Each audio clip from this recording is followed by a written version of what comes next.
দেখুন সকালবেলায় কি কাণ্ড হয়েছে। চানাচুরের কৌটোতে চানাচুর ছিল না বলে ঢাললাম, ঢেলে যেই মুখিটা লাগাতে গেলাম কিভাবে হাত ফসকে পড়ে গিয়ে অর্ধেকের বেশি চানাচুর পুরোটাই নিচে পড়ে গিয়েছে। কতটা চানাচুর নষ্ট হয়ে গেল, কি খারাপ লাগছে, কিন্তু কিছু তো করার নাই।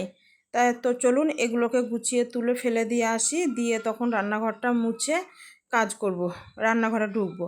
আর তার আগে সকালে সবাইকে জলখাবারও দিতে হবে, দেরি হয়ে গেল এদিকে এই করতে গিয়ে আমার। আর এই চানাচুর পড়লে না জায়গাটা একটা তেল তেলে ভাব হয়ে যায়, তাই সার্ফ দিয়ে মুছে তারপর বাকি কাজ করতে হবে। এই যে ওদের সবারই খাওয়া হয়ে গিয়েছে, এবার আমিও এখানে ওটস নিয়ে বসেছি খেতে। খাওয়া দাওয়া করে তারপরে রান্নাঘরে ঢুকবো। আজকে রবিবার, দেরি করেই রান্নাঘরে ঢুকবো। আর মেয়েও ওর বাবার সাথে একটু বেরাবে, তাই ওকে বেদানার রসটা করে দিলাম। কারণ ওদের একটা নাচের প্রোগ্রামে নাম দিয়েছে ওর প্রাক্তনীদের পুরনো স্কুল থেকে। তা সেখানেই অনেক কিছু জিনিস কিনতে হবে, তা সময় পাচ্ছে না যাওয়ার। তোর বাবা বললো চ এখনই নিয়ে যাই, তোকে নিয়ে গিয়ে সব কিনে নিয়ে আসি, তারপরে তখন বাকি কাজ সারবো।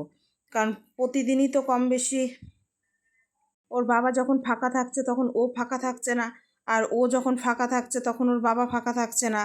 ওই জন্য হচ্ছে না। তা আজ দুজনাই একসাথে ফাঁকা আছে, তাই বলো চ সকালের দিকটাতেই তোকে কিনে এনে দিয়ে তারপর তখন আমি আমার কাজ সারবো। তাই ওকে নিয়ে বেরোচ্ছে এদিকে। আর এদিকে আমার জায়ের মেয়েরাও শিক্তা শিক্তা অহনা দুজনাই নাম দিয়েছে, ওদেরও কিছু জিনিস কিনতে হবে। তাই ওরা ওদেরগুলোও বলে দিল একবারে নিয়ে চলে আসবে দুজনারই। আর এদিকে ছেলে দেখুন, এই টিম টিম প্রতিদিন এই পাড়া দিয়ে যেত, একসময় ওর দাদু প্রতিদিন খেত, কিন্তু এখন আর সেভাবে খায় না। তাই নাতি নিজেও কিনেছে একখানা আর দাদুকেও কিনে দিয়ে এসেছে। তো চলুন, ওদিকে সব আমার কাজকাম হয়ে গিয়েছে, স্নান করে আমি এবার রান্নাঘরে ঢুকেছি। রান্নাঘরে করেছি আজকে কাঁকরোল ভাজা আর কাতলা মাছ পটল আলু দিয়ে আর সব রকম দিয়ে একটা সবজি। এটাই ছিল আজকেকার রান্না। আর অল্প করে একটু ডাল করেছিলাম মেয়ের জন্য, ও যেহেতু মাছের ঝোলটা খায় না বলে। আর সেভাবে কিছু রান্না করিনি, কারণ আজকে অনেকটা বেলাও হয়েছিল, আর প্রতিদিন তো ভালো লাগে না, আর গরমও খুব পড়েছে আজকে। তাই এই যে আমার রান্নাবান্না সব হয়ে গিয়েছে। চলুন একটু ছাদে যাব, অনেকগুলো কাচতে দেওয়া ছিল, সবই কাচা হয়ে গিয়েছে, এবার মেলতে যাই। কিন্তু কি রোদ, ছাদে আর তাত মানে বলার নাই। তাতে মানে ছাদে পা দেওয়া যাচ্ছে না। তো চলুন বেশিক্ষণ ছাদে থেকে লাভ নাই, নিচে যাই, কারণ মুখ চোখ মনে হচ্ছে আবার জ্বলছে। আর এই দেখুন এখন এই খুব হনুমান আশা ধরেছে, আর ছাদের গাছগুলো না সব খেয়ে নিচ্ছে, গ্যাদা গাছগুলো বেশি করে খেয়ে নিচ্ছে।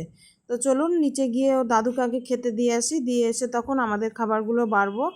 আর তারপরে খেয়ে দিয়ে একটু বসবো, কারণ আজ যেন হাঁপিয়ে গিয়েছি মনে হচ্ছে একবারে। তাহলে ভিডিওটি আজ এখানেই শেষ করলাম। ভিডিওটি কেমন লাগলো জানাবেন। ভিডিওটি যদি ভালো লেগে থাকে একটি লাইক করে দিন আর চ্যানেলটি সাবস্ক্রাইব করে দিন। আসবো আবার কোনো নতুন ভিডিও নিয়ে।